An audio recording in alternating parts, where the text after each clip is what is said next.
ప్రయాణికులతో వెళ్తున్న కారులో ఒక్కసారిగా మంటలు చెలరేగాయి. అప్రమత్తమైన డ్రైవర్ కారును ఆపివేయడంతో ప్రాణాలతో బయటపడ్డారు. పూర్తి సంఘటన వివరాలు ఈ విధంగా ఉన్నాయి.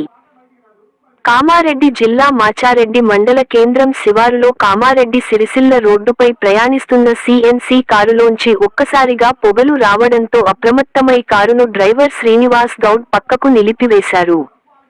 రోడ్డుపై వెళ్తున్న వాహనదారుల సమాచారం మేరకు ఘటన స్థలానికి అగ్నిమాపక శాఖ అధికారులు సిబ్బంది చేరుకొని మంటలను ఆర్పివేశారు.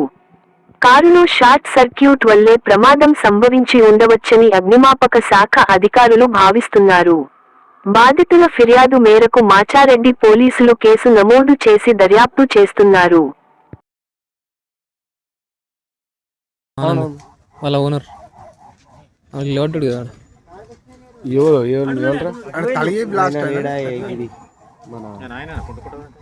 గుద్దుకురా చెట్టుకు లేదు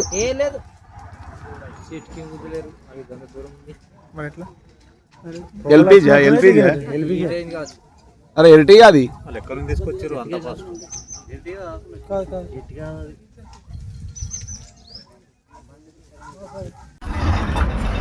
అలా మనుషులు ఉన్నారా?